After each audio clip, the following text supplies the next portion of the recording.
Hi hello നമസ്കാരം. വിനീസ് കിച്ചണിലേക്ക് എല്ലാവർക്കും സ്വാഗതം. എന്തൊക്കെയുണ്ട് മക്കളെ വിശേഷം? കുറെ ദിവസമായില്ലേ കണ്ടിട്ട് നേരിട്ട്.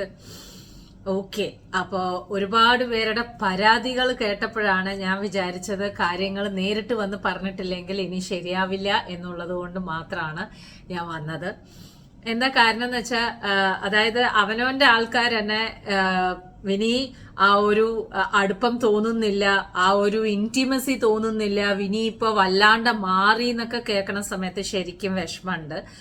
അങ്ങനെയുള്ള മാറലും പിടിക്കലും ഒന്നും അല്ല. ബേസിക്കലി ഒരുപാട് പേർക്ക് അറിയാം എൻ്റെ ആ ഒരു എന്താ പറയാ ജോലി എന്നുള്ള രീതിയിലുള്ള ട്രാൻസ്ഫർമേഷൻ ആയതിന്റെ ഉള്ള ഒരു തിരക്കാണ്. എന്നാൽ കൂടിയിട്ട് എല്ലാ ദിവസവും ഞാൻ റെസിപ്പി അപ്ലോഡ് ചെയ്യാനും ഞാൻ അതിന് വേണ്ടിയിട്ട് റെക്കോർഡ് ചെയ്ത് അത് മാത്രം ചെയ്യാനായിട്ടുള്ള രീതിയിൽ നോക്കിയിട്ട് അതിന് വോയിസ് ഓവർ കൊടുത്ത് അതിനെ എഡിറ്റ് ചെയ്ത് കറക്റ്റായിട്ട് ആ സമയത്തിന് നിങ്ങളുടെ അടുത്തേക്ക് വരണം എന്നുള്ളത് ഞാൻ മേക്ക് ഷുവർ ചെയ്തിട്ടാണ് ഞാൻ ചെയ്യാറുള്ളത്. അപ്പൊ പരാതികൾ കൂടിയ സമയത്ത് ഞാൻ വിചാരിച്ചു ഇനിയിപ്പോ എന്തായാലും നമുക്ക് കാര്യങ്ങളൊക്കെ ഡീറ്റെയിൽ ആയിട്ട് നേരിട്ട് തന്നെ കാര്യങ്ങളൊക്കെ പറഞ്ഞ് നമുക്ക് സമാധാനമായിട്ട് സംസാരിക്കാം എന്ന്. അപ്പോ once again welcome to Vinee's kitchen. Let's talk മക്കളെ, ലെറ്റ്സ് ടോക്ക്. അപ്പൊ എന്താണ് സംഭവിച്ചത്? ഒരുപാട് കാര്യങ്ങൾ സംഭവിച്ചു മക്കളെ. ഒരുപാട് ഒരുപാട് ഒരുപാട് സംഭവബഹുലമായ കാര്യങ്ങളാണ് ജീവിതത്തിൽ നടന്നത്.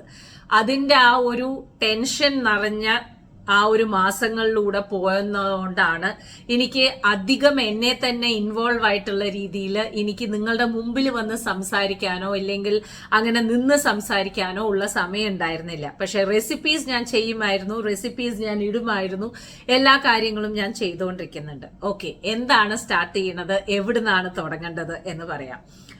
ആദ്യം നടന്ന കാര്യങ്ങൾ എന്തൊക്കെയാണെന്ന് വെച്ചാല്, ബേസിക്കലി നിങ്ങൾക്ക് എല്ലാവർക്കും അറിയാം ഞാൻ ഒരു എന്താ പറയാ മാസ്റ്റേഴ്സ് ഇൻ ഷെഫ് കോഴ്സും എല്ലാം പഠിച്ച ഒരാളാണ്. അതായത് ഷെഫ് ഹോട്ടൽ മാനേജ്മെന്റും ഹോസ്പിറ്റാലിറ്റി മാനേജ്മെന്റ് ഒക്കെ MBA കഴിഞ്ഞിട്ടുള്ള ഒരാളാണ്. എന്നാൽ എന്റെ ലൈഫിൽ ഇപ്പോ ഒരുപാട് പേരുടെ ചോദ്യം അതുണ്ട്, വാട്ട് ക്വാളിഫിക്കേഷൻ ആർ യു എന്നുള്ളത്. ഞാൻ ഓൾറെഡി കല്യാണത്തിന് മുമ്പ് ഞാൻ എടുത്ത ഡിഗ്രി എന്ന് നോക്കുകയാണെന്നുണ്ടെങ്കിൽ 2 ഡിഗ്രിയാണ് എടുത്തിട്ടുണ്ടായിരുന്നത്. ഒന്ന് ബാച്ചിലർ ഡിഗ്രീനെ സംബന്ധിച്ചിടത്തോളം ലിറ്ററേച്ചർ ആയിരുന്നു, പക്ഷെ അതല്ലാതെ MBA 2 എടുത്തിട്ടുണ്ടായിരുന്നു. Master of industrial marketing and master of business അഡ്മിനിസ്ട്രേഷനിൽ ഞാൻ 2 സ്പെസിഫിക്കേഷൻ ആയിട്ടുള്ള രീതിയിലാണ് ചെയ്തത്. ഒന്ന് ഇൻഡസ്ട്രിയൽ മാർക്കറ്റിംഗ് ചെയ്തു, ഒന്ന് വന്നിട്ട് ഞാൻ ഫോറിൻ എക്സ്ചേഞ്ച് മാർക്കറ്റാണ് ചെയ്തത്.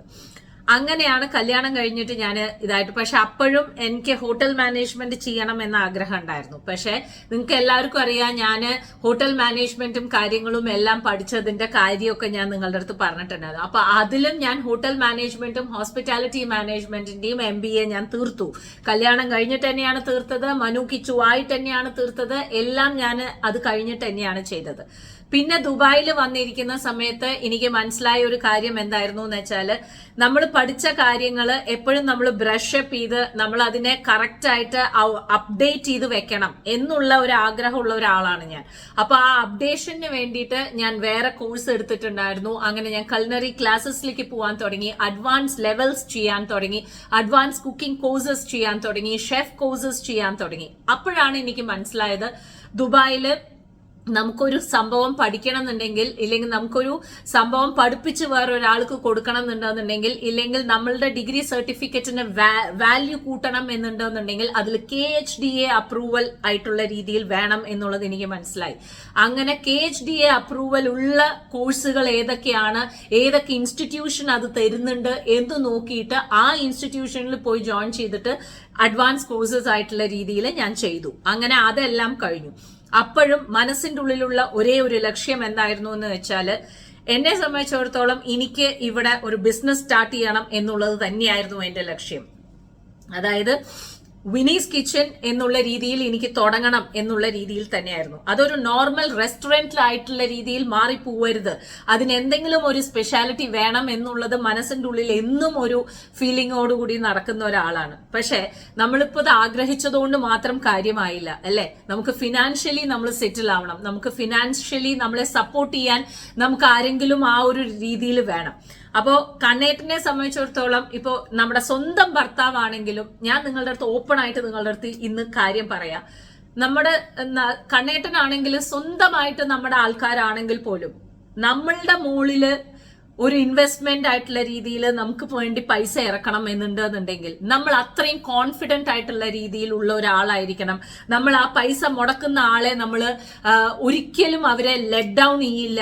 ആ പൈസ മുടക്കിയിട്ടുള്ള ആൾക്ക് നമുക്ക് എന്നും നമ്മൾ അവർക്ക് വേണ്ടിയിട്ട് ആ ഒരു പൈസ എന്നും തിരിച്ചു കൊടുക്കണം. അത് കണ്ണേട്ടനായാലും ശരി, എന്റെ അച്ഛനായാലും ശരി, എനിക്ക് തന്ന പൈസ ഞാൻ തിരിച്ചു കൊടുക്കും എന്റെ ബിസിനസിന് വേണ്ടിയിട്ട് എന്ന് വിചാരിക്കുന്ന ഒരാളാണ് ഞാൻ. എന്നാൽ മാത്രമേ ബിസിനസ്സിൽ നമുക്ക് മുന്നോട്ടേക്ക് പോകാൻ പറ്റുള്ളൂ. എന്തെങ്കിലും ഒരു ലക്ഷ്യം മുന്നിലേക്ക് വേണ്ടേ? അതല്ലാതെ എന്നാ നിങ്ങൾ പൈസ ഇറക്കി ഞാന് നോക്കട്ടെ ഒരു വശം, അങ്ങനെയുള്ള ഒരു ലേ ബാക്ക് ആറ്റിറ്റ്യൂഡേ എനിക്ക് ഉണ്ടായിരുന്നില്ല. എനിക്ക് എപ്പോഴും ഞാൻ കണ്ണേട്ടനോട് പറഞ്ഞ ഒരു കാര്യം എന്ന് വെച്ചാൽ, കണ്ണേട്ട എനിക്ക് വേണ്ടി പൈസ കണ്ണേട്ടൻ മുടക്കണമെന്നുണ്ടെങ്കിൽ അത് കടമായിരിക്കും. ആ കടം ഞാൻ വീട്ടിയിരിക്കും. ഞാൻ എന്റേതായിട്ടുള്ള രീതിയിൽ ഞാൻ എങ്ങനെയാണോ ആ ബിസിനസ് ഞാൻ സ്റ്റാർട്ട് ചെയ്യുന്നത്, ആ സ്റ്റാർട്ട് ചെയ്ത് കഴിഞ്ഞിട്ടുണ്ടെന്നുണ്ടെങ്കിൽ ഞാൻ അത് വീട്ടും ഞാൻ കണ്ണേട്ട എന്നുള്ള രീതിയിൽ തന്നെയായിരുന്നു. അങ്ങനെ നമ്മൾ ഇതിനു വേണ്ടി ഇറങ്ങി പുറപ്പെടുന്നു. ഒരു സുപ്രഭാതത്തിൽ ഞാൻ എന്റെ കോൺഫിഡൻസ് ലെവൽ കണ്ടപ്പോൾ ഞാൻ തന്നെ എനിക്ക് തന്നെ തോന്നി, ആ കോൺഫിഡൻസ് ലെവൽ കണ്ടപ്പോൾ, yes Vini, you are good to go. ഇനി നിനക്കൊരു ബിസിനസ് ഒക്കെ നോക്കാൻ നിനക്കുള്ള തന്റെ ഇടം നിനക്കായി കഴിഞ്ഞു. അപ്പൊ ശരി മകളെ, നീ തുടങ്ങിക്കോ എന്നുള്ള രീതിയിലായപ്പോ ഞാൻ കണ്ണേട്ടന്റെ അടുത്ത് സംസാരിച്ചു. അപ്പൊ കണ്ണേട്ടനെ സംബന്ധിച്ചിടത്തോളം കണ്ണേട്ടൻ വളരെ പ്രൊഫഷണൽ ആയിട്ടുള്ള ഒരാളാണ്. അപ്പൊ കണ്ണേട്ടൻ എന്റെ അടുത്ത് ബിസിനസ് പ്ലാൻസ് ചോദിച്ചു. നീ എന്താണ് ചെയ്യാൻ ഉദ്ദേശിക്കുന്നത്, വാട്ട് ഈസ് യുവർ പ്ലാൻ? ഒരു പ്രോജക്റ്റ് ഉണ്ടാക്കിയിട്ട് കൊണ്ടുവരാൻ പറഞ്ഞു. അങ്ങനെ ഇപ്പൊ നമ്മൾ ഒരാളുടെ അടുത്ത്, ഇൻവെസ്റ്ററിന്റെ അടുത്ത് പോയി ചോദിക്കുകയാണെങ്കിലും അവർക്കൊരു പ്രോജക്റ്റിന്റെ ഒരു പ്ലാൻ കൊടുക്കണ്ടേ. അപ്പൊ അങ്ങനെ ഞാൻ കണ്ണേട്ടന്റെ അടുത്ത് പ്രോജക്റ്റ് ഞാൻ സബ്മിറ്റ് ചെയ്തു. കണ്ണേട്ടൻ പറഞ്ഞു ശരി, എന്നാ ഞാൻ നിനക്ക് ഇൻവെസ്റ്റ് ചെയ്യാം എന്നുള്ള രീതിയിൽ പറഞ്ഞു. അങ്ങനെ നമ്മൾ ലൈസൻസിന്, പ്രൊഫഷണൽ ആയിട്ടുള്ള ലൈസൻസ്, ബിസിനസ് സ്റ്റാർട്ട് ചെയ്യാനുള്ള ലൈസൻസ് കാര്യങ്ങൾക്ക് വേണ്ടിയിട്ട് നമ്മൾ അന്വേഷണം തുടങ്ങി. അപ്പോഴാണ് കാര്യങ്ങൾ മനസ്സിലായത്. ദുബായ് എക്കണോമിക് ഡിപ്പാർട്ട്മെന്റ്, ഡെഡ് എന്ന് പറയുന്ന ദുബായ് എക്കണോമിക് ഡിപ്പാർട്ട്മെന്റിലേക്ക് ഞങ്ങൾ പോയിട്ടുണ്ടായിരുന്നു. ഈ പറയുന്ന ലൈസൻസ് ഒക്കെ എന്താ ചെയ്യേണ്ടതെന്ന് ചോദിക്കാൻ വേണ്ടിയിട്ട്. അങ്ങനെ അവര് നമ്മളോട് പറഞ്ഞു, ഇവിടുന്ന് വഴി വേണമെങ്കിലും പോവാം, അല്ല നിങ്ങൾക്ക് ഒരു ഏജൻസിയെ വെച്ചിട്ട് വേണമെങ്കിലും പോവാം എന്നുള്ള രീതിയിൽ സംസാരിച്ചു. അപ്പോഴും നമ്മൾ മനസ്സിന്റെ ഉള്ളില് എന്തായിരുന്നു എന്ന് വെച്ചാൽ, എന്റെ ഭഗവാനെ, ഇത്രയും പൈസ ഇൻവെസ്റ്റ് ചെയ്തിട്ട് എന്തെങ്കിലും ഒരു കാരണവശാൽ നമ്മൾ ശരിയായിട്ടില്ല എന്നുണ്ടെന്നുണ്ടെങ്കിൽ എന്താ ചെയ്യുക? ഒരു കൊല്ലത്തേക്കൊന്നും ഒന്നും തിരിച്ചു പ്രതീക്ഷിക്കാൻ പറ്റില്ല. ബിസിനസ്സിലേക്കാണ് നമ്മൾ ഇറങ്ങണത് എന്നുള്ള രീതിയിലൊക്കെ ഉണ്ടായിരുന്നു. അപ്പോഴാണ് കണ്ണേട്ടൻ പറഞ്ഞത്, കണ്ണേട്ടന്റെ ഫ്രണ്ട്, ഒരു മിനിറ്റ്, ആരോ വന്നിട്ടുണ്ട്. ഓക്കെ ഓക്കെ, അത് ഗ്രോസറി ആയിരുന്നു. പാല്, ബ്രെഡ്, തേങ്ങ ഒക്കെ കഴിഞ്ഞിട്ടുണ്ടായിരുന്നു. അത് വിളിച്ച് പറഞ്ഞതാ. ഓക്കെ, അപ്പൊ അങ്ങനെ കണ്ണേട്ടന്റെ ഫ്രണ്ട് അവിടെ ഫാസ്റ്റ് ലെയിൻ ബിസിനസ് എന്ന് പറഞ്ഞിട്ടുള്ള രീതിയിൽ അവർ ഈ ബിസിനസ് സ്റ്റാർട്ടപ്പ് ചെയ്യാനുള്ള ലൈസൻസ്, ഗോൾഡൻ വിസ അതൊക്കെ എടുത്തു കൊടുക്കുന്ന ഒരു ഇതാണ്. അപ്പൊ ഹിലർ എന്ന് പറഞ്ഞിട്ടാണ് ഇക്കടെ പേര്. അപ്പൊ കണ്ണേട്ടൻ അങ്ങനെ എന്നെ അവിടെ കൊണ്ടുപോകുന്നു. അങ്ങനെ കണ്ണേട്ടൻ കൊണ്ടുപോയി ഹിലർ ഇക്കടെ അടുത്ത് ഞാൻ സംസാരിക്കുന്നു, ഇക്കടെ അടുത്ത് കാര്യങ്ങൾ പറയുന്നു. ഇക്ക വാസ് വെരി ഹാപ്പി, കോൺഫിഡന്റ് ആയിട്ടുള്ള, എന്താ വെച്ചാൽ കണ്ണേട്ടനും ഇക്കയും ഒരുമിച്ച് കളിച്ചു വളർന്നവരാണ്, പറലിയാണ്. അപ്പോ അത് കഴിഞ്ഞപ്പോ ഇക്ക പറഞ്ഞു, she is really very confident, അപ്പൊ ലെറ്റ്സ് ഗോ ഫോർ ഇറ്റ് എന്ന് പറഞ്ഞു. അങ്ങനെ എനിക്ക് വേണ്ട ലൈസൻസുകൾ, ലൈക്ക് കുറെ സംഭവങ്ങൾ അങ്ങനെ ക്ലബ് ചെയ്തിട്ടാണ് ഒരു ലൈസൻസ് ആക്കുന്നത്. അപ്പോ അതിനനുസരിച്ചിട്ടുള്ള രീതിയിൽ ലീഗൽ ഡോക്യുമെന്റ്സും കാര്യങ്ങളും ഒക്കെ ആയിട്ടുള്ള രീതിയിൽ അതിന്റെ ബിസിയിൽ അങ്ങനെ പോയിക്കൊണ്ടിരിക്കുകയായിരുന്നു. അങ്ങനെ പൈസ കണ്ണേട്ടൻ ഇൻവെസ്റ്റ് ചെയ്യുന്നു, എന്റെ ലൈസൻസിന്റെ പ്രോസസ്സിങ്ങും കാര്യങ്ങളും ഒക്കെ പോയിക്കൊണ്ടിരിക്കുന്നു. അങ്ങനെ ഇരിക്കുമ്പോഴാണ് നമ്മുടെ എന്താ പറയാ, മനുവിന് ബേസിക്കലി നിങ്ങൾക്ക് എല്ലാവർക്കും അറിയാം, മനു എ ലെവൽസ് ആണ് പഠിക്കുന്നത്. അപ്പൊ എ ലെവൽസ് പഠിക്കുന്ന കുട്ടികൾക്ക് 13 വരയ്ക്കും അവർ പഠിക്കും. ഓക്കെ, അപ്പൊ അവരുടെ എ ലെവൽ വരുന്നത് 13ാം ക്ലാസ്സിലാണ്. അപ്പൊ ഈ 12ാം ക്ലാസ്സിൽ എഴുതുന്ന പരീക്ഷ AS ലെവൽ എന്നാണ് പറയുക. അപ്പൊ ഈ AS ലെവൽ കഴിഞ്ഞിട്ട് എ ലെവലിലേക്ക് പോകുന്ന ഈ ഒരു സമ്മറിന്റെ ഗ്യാപ്പ് ഉണ്ടല്ലോ, അപ്പോൾ ഏത് കോഴ്സ് എടുത്താലും ആ പെർട്ടിക്കുലർ ഫീൽഡിലുള്ള കുട്ടികള് ഈ ഒരു 2 മാസം ഇന്റേൺഷിപ്പിന് പോകണം. ഓക്കെ, അതിനെ ഷാഡോയിങ് എന്നാ പറയാ, ഇന്റേൺഷിപ്പിന് പോകണം. അപ്പൊ ആ ഇന്റേൺഷിപ്പ് ഏത് ഫീൽഡിൽ എടുത്താലും നിങ്ങൾക്ക് അതിന് പോയേ പറ്റൂ. അപ്പൊ ഇവനെ സംബന്ധിച്ചിടത്തോളം, മനുവിനെ സംബന്ധിച്ചിടത്തോളം മെഡിക്കൽ ഫീൽഡിലായതുകൊണ്ട് അവന് മെഡിസിൻ പഠിക്കാനാണ് താല്പര്യം എന്നുള്ളതുകൊണ്ട് അവന്റെ യൂണിവേഴ്സിറ്റിയിലേക്ക് അയച്ചു കൊടുക്കുന്ന CV-യിലേക്ക് അവർക്ക് 120 മണിക്കൂറെങ്കിലും ഒരു പല ഡോക്ടേഴ്സിന്റെ കീഴിൽ ഇവര് പല ഹോസ്പിറ്റൽസിൽ പോയിട്ട് ഇവര് ഷാഡോയിങ് ചെയ്തു എന്നുള്ളത് കാണിക്കണം, കുട്ടിക്ക് അത് കാണിക്കണം. അപ്പോ ഇവൻ എന്ത് ചെയ്തിരിക്കുന്നു എന്ന് വെച്ചാൽ ഇവര് സംസാരിക്കുന്ന സമയത്ത്, ഇവന്റെ ക്ലാസ്സിൽ സംസാരിക്കുന്ന സമയത്ത് ഇവന്റെ കൂട്ടുകാരന്റെ അടുത്ത്, ഇവരെല്ലാവരും കൂടി ഇരുന്ന് സംസാരിക്കുന്ന സമയത്ത് ഇവന്റെ കൂട്ടുകാരുടെ അടുത്തൊക്കെ കൂട്ടുകാരെല്ലാവരും കൂടി ഇരുന്ന് സംസാരിക്കുകയാണ്. അപ്പൊ ഇങ്ങനെ സംസാരിച്ചപ്പോ അതിലത്തെ ഒരു കൂട്ടുകാരന്റെ അച്ഛൻ ഒരു ഇവിടുത്തെ ഇതില് ഹോസ്പിറ്റലില് ഡോക്ടറാണ്.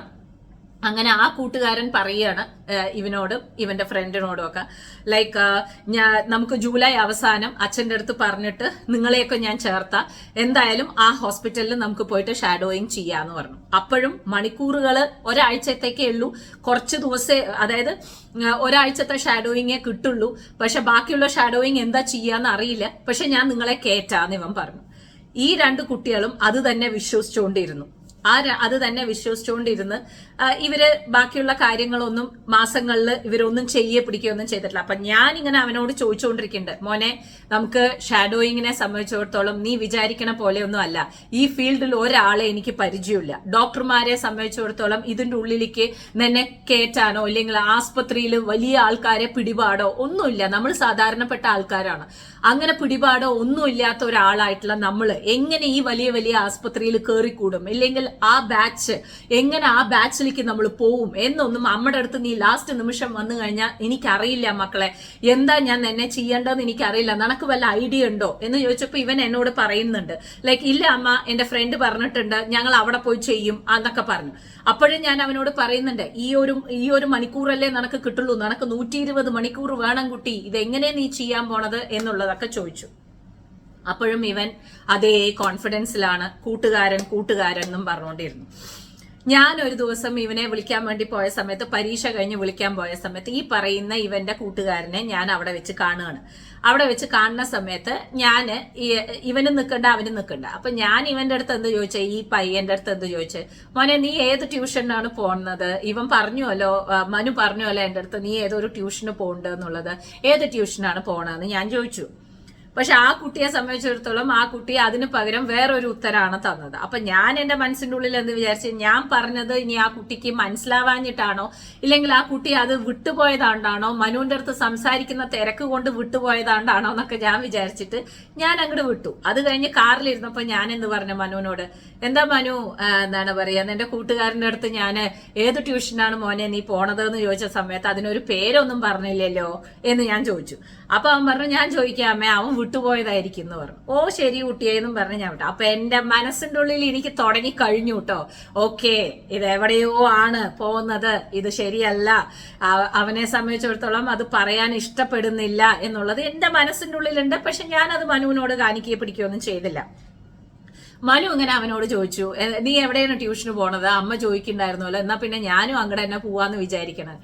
അപ്പൊ ഇവൻ കൂട്ടുകാരൻ മനുവിനോട് ഉത്തരം പറഞ്ഞു, അതൊന്നും നിനക്ക് പറഞ്ഞാൽ മനസ്സിലാവില്ല, ആ ട്യൂഷനൊന്നും നിനക്ക് ശരിയാവില്ല, ആ ട്യൂഷൻ ഒന്നും ഇംഗ്ലീഷിൽ എടുക്കില്ല, അങ്ങനെയൊക്കെ പറഞ്ഞു. മനുവിന് ഇതൊന്നും മനസ്സിലായില്ല.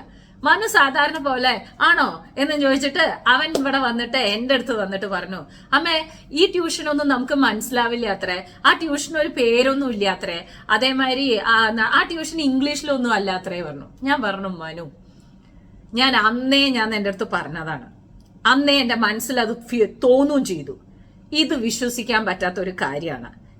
ചില ആൾക്കാർ അങ്ങനെയാണ്, ഓക്കെ, ചില ആൾക്കാര് അവനവന് എന്ന് മാത്രമേ ഉണ്ടാവുള്ളൂ, ഗിവിങ് എന്നുള്ളത് ഉണ്ടാവില്ല. അത് കുട്ടികളെന്നല്ല, അത് വലിയവരിലും കണ്ടുവരുന്ന ഒരു കാര്യം തന്നെയാണ്. നമ്മളൊക്കെ ഒരുപാട് അനുഭവിച്ചതാണ്. ഇങ്ങട് കൈക്കോട്ടാണ് എന്നാണ് പറയുക, ഓക്കെ, അങ്ങോട്ട് കൊടുക്കുക, ഇല്ലെങ്കിൽ ആ ഷെയറിങ് എന്നുള്ളത് അവരുടെ മനസ്സിൽ ഉണ്ടാവാത്ത ഒരു കാര്യമാണ്.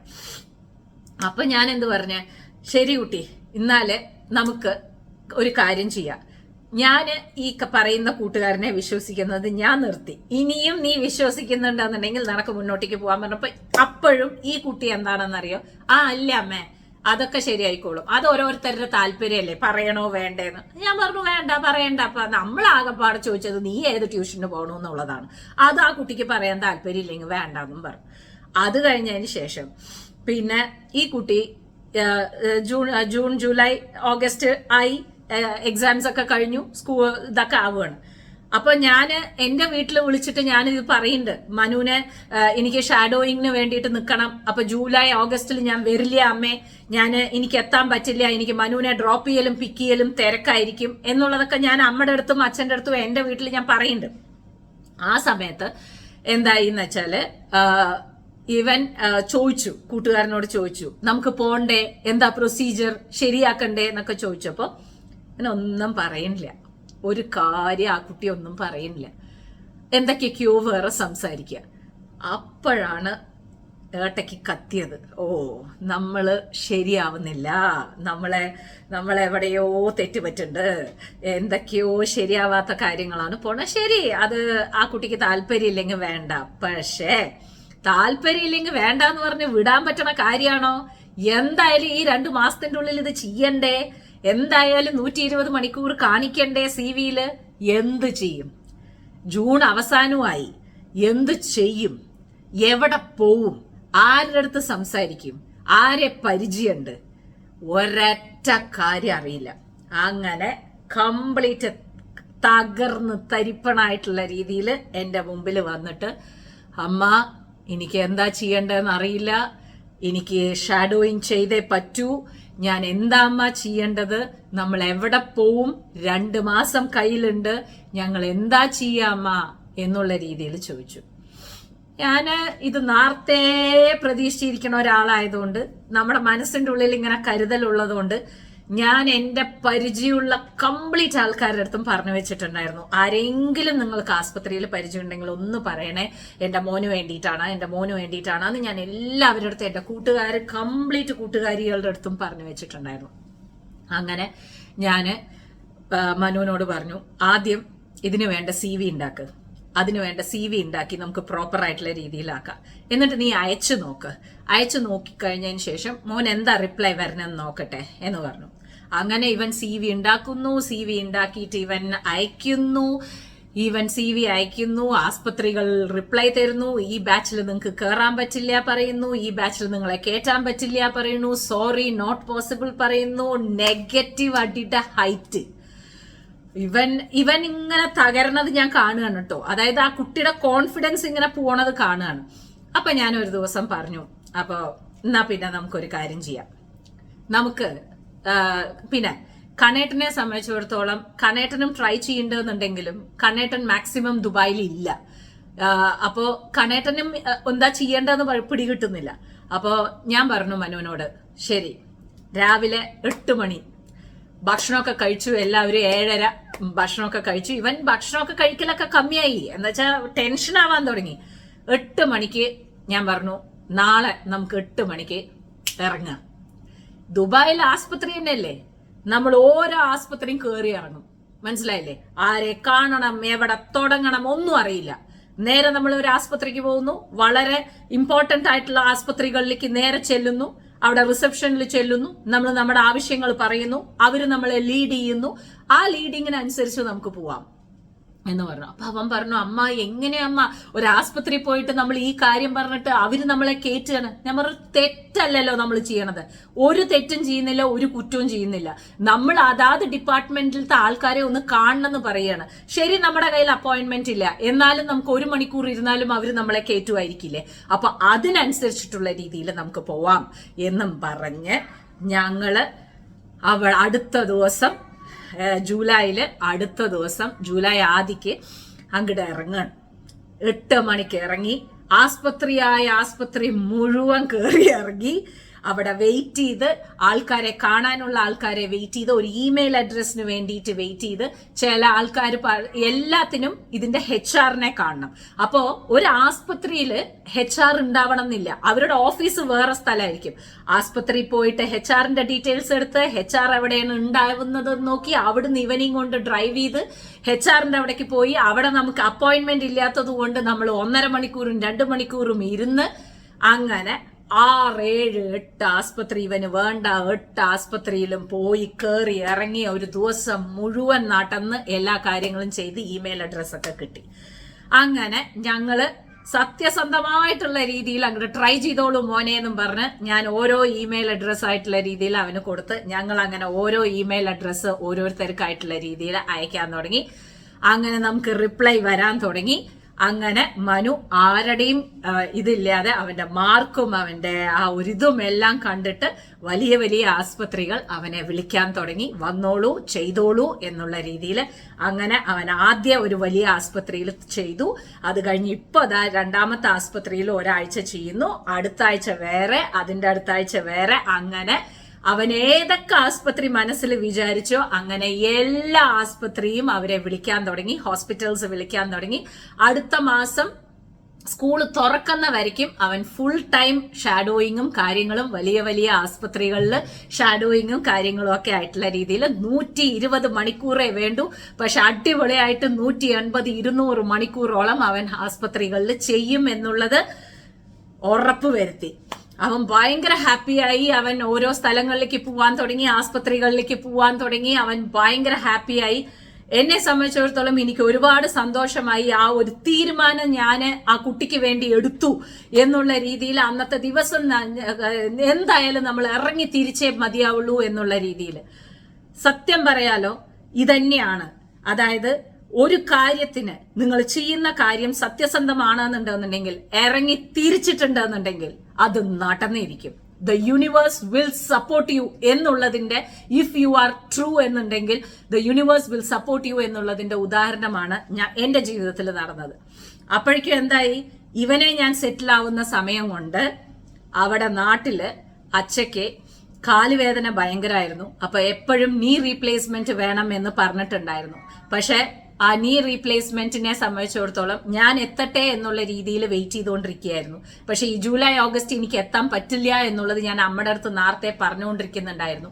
പക്ഷെ അച്ഛന് വേദന സഹിക്കാൻ പറ്റാണ്ടായി. ബിക്കോസ് അച്ഛനെ എല്ല് ദശയിൽ കുത്താൻ തുടങ്ങി.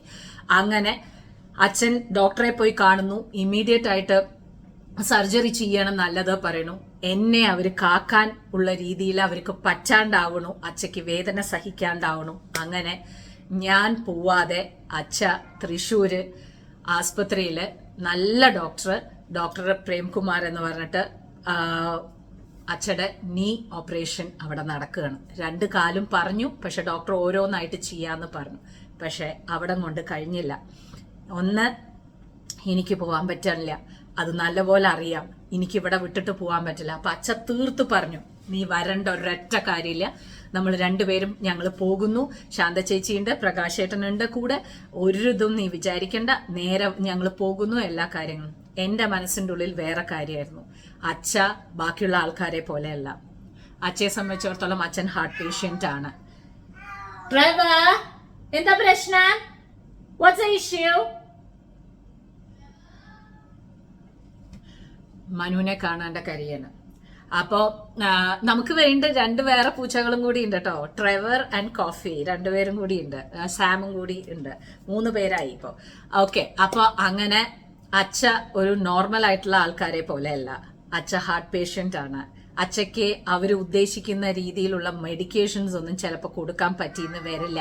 എനിക്കിത് നല്ല ഉറപ്പുണ്ട്. അതുകൊണ്ട് തന്നെ എനിക്ക് അച്ഛൻ്റെ അടുത്ത് എനിക്ക് നല്ല പേടിയുണ്ടായിരുന്നു. അത് ഞാൻ ആരോടും കാണിച്ചില്ല. എന്താ വെച്ചാൽ വളരെ കോൺഫിഡന്റ് ആയിട്ട് അച്ഛ പോകുന്ന സമയത്ത് അച്ഛയെ ഞാൻ ഡീമോട്ടിവേറ്റ് ചെയ്യരുത് എന്ന് വിചാരിച്ചിട്ട് ഞാനത് മനസ്സിൻ്റെ ഉള്ളിൽ തന്നെ ഉണ്ട്. എനിക്ക് നല്ലപോലെ അറിയാം അച്ഛയ്ക്ക് ഭയങ്കര പെയിൻ ഉണ്ടാവാൻ പോകുന്നുണ്ട്. After surgery is going to be terrible എന്നുള്ളത് എനിക്കറിയാം. അപ്പോഴും ഞാൻ അമ്മയുടെ അടുത്ത് ഒരു വാക്ക് പറഞ്ഞുകൊണ്ടിരിക്കുന്നുണ്ട്, അമ്മ ഞാൻ വന്നിട്ട് പോരെ അമ്മ. പക്ഷെ അച്ഛയ്ക്ക് തീരെ പറ്റാത്തതുകൊണ്ടും ഡോക്ടറെ സംബന്ധിച്ചിടത്തോളം ചെയ്തോളൂ എന്ന് പറഞ്ഞതുകൊണ്ടും അങ്ങനെ അവര് ജൂലൈയില് ഞാനില്ലാണ്ട് അച്ഛ ആസ്പത്രിയിൽ പോകുന്നു. അടിപൊളിയായിട്ട് സർജറി നടക്കുന്നു. സർജറി വളരെ സക്സസ്ഫുൾ ആകുന്നു. പക്ഷേ അച്ഛയ്ക്ക് ഒരു പെയിൻ കില്ലർ കഴിക്കാനോ വളരെ നോർമൽ ആയിട്ടുള്ള പെയിൻ കില്ലറൊക്കെ കൊടുക്കാൻ പറ്റുന്നുള്ളൂ. സർജറിയുടെ പെയിൻ എന്ന് പറയുന്നത് സഹിക്കാൻ പറ്റാത്ത വേദനയായി മാറുന്നു. ആൻഡ് അച്ഛ 14 ദിവസത്തോളം ആസ്പത്രിയിൽ ഉണ്ടായി. അത് കഴിഞ്ഞ് അച്ഛ വളരെ സുഖമായിട്ടുള്ള രീതിയിൽ തന്നെ അച്ഛൻ ഡിസ്ചാർജ് ചെയ്ത് വരുന്നു.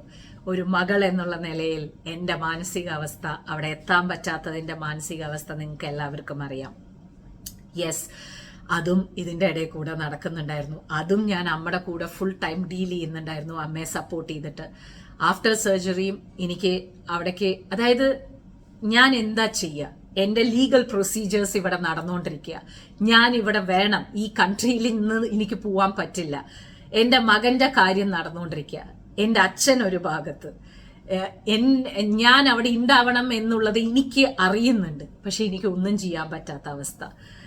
ആൻഡ് ഫൈനലി അവർ വീടെത്തുന്നു, എല്ലാം ഹാപ്പി ആയിട്ടുള്ള രീതിയിൽ. അച്ഛയ്ക്ക് നല്ല ക്ഷീണമുണ്ട്, ആ ഭക്ഷണവും കഴിക്കാത്തതും പറ്റാത്തതിൻ്റെയും ആ വായിലുള്ള മൗത്ത് അൾസറിന്റെ കാരണം കൊണ്ടും. പിന്നെ അച്ഛൻ നടക്കുന്നൊക്കെ ഉണ്ട്, എല്ലാം ഓക്കെയാണ്, എക്സസൈസ് ഒക്കെ ചെയ്യുന്നുണ്ട്, പറഞ്ഞ എക്സസൈസ് എല്ലാം ചെയ്യുന്നുണ്ട്, ഒരു കുഴപ്പമില്ല, എല്ലാം ഓക്കെയാണ്. പക്ഷെ ആഫ്റ്റർ സർജറി എങ്ങനെ ടേക്ക് കെയർ ചെയ്യണം എന്നുള്ളത് അമ്മയെ സംബന്ധിച്ചിടത്തോളം വളരെ പുതിയതാണ്. അങ്ങനെ അമ്മയ്ക്ക് പറഞ്ഞു കൊടുക്കാൻ ഞാൻ രാവിലെയും വൈകുന്നേരവും പറഞ്ഞു കൊടുക്കാവുന്ന മാക്സിമം ആയിട്ടുള്ള രീതിയിൽ കാര്യങ്ങൾ ചെയ്തുകൊണ്ടിരിക്കുന്നു. അതിൻ്റെ ഇടയിൽ നമ്മുടെ ലൈസൻസ് പ്രോസസ്സിങ് ശരിയായി. അങ്ങനെ എനിക്ക് ലൈസൻസ് കിട്ടുകയാണ്. Vinees hospitality events and hospitality management എന്നുള്ള ലൈസൻസിനുള്ള ഉടമയായി ഞാൻ ദുബായിൽ ഒരു Vinees events and hospitality and മാനേജ്മെന്റിന്റെ ഒരു LLC കമ്പനി ആയിട്ടുള്ള രീതിയിൽ സ്റ്റാർട്ടപ്പ് ചെയ്യാനുള്ള ഒരു സംഭവമായി. ആൻഡ് ഓരോന്നോരോന്നായിട്ട് സെറ്റിൽ ആവാൻ തുടങ്ങി. അതായത് എല്ലാ കൊടുങ്കാറ്റ് വന്നാലും ആ കൊടുങ്കാറ്റൊക്കെ നേരിടാനുള്ള ശക്തി ദൈവം നമുക്ക് തരും എന്നുള്ളതുണ്ടല്ലോ. എത്രയോ ദിവസങ്ങൾ ഒറ്റയ്ക്ക് ഇരുന്ന് എത്രയോ ആൾക്കാരെന്നെ, എനിക്ക് തോന്നുന്നു ലുലുല് എത്രയോ ആൾക്കാരെന്നെ ഒറ്റയ്ക്ക് കണ്ടിട്ട് ചോദിച്ചിട്ടുണ്ട്. ഒറ്റയ്ക്ക് ഇരുന്ന് ഭക്ഷണം തല കുനിഞ്ഞിരുന്ന് കഴിക്കുന്ന സമയത്ത് എത്രയോ പേര് എൻ്റെ അടുത്ത് വന്ന് ചോദിച്ചിട്ടുണ്ട്, വിനി എന്ത് പറ്റി, ഇങ്ങനെ ഒറ്റയ്ക്ക് ഇരുന്ന് കഴിക്കുന്ന കാണുമ്പോൾ മനസ്സ് വല്ലാണ്ട് വിഷമിക്കുന്നു, എല്ലാം ഓക്കെ അല്ലേ വിനി എന്ന് ഒരുപാട് പേര് എൻ്റെ അടുത്ത് ചോദിച്ചു.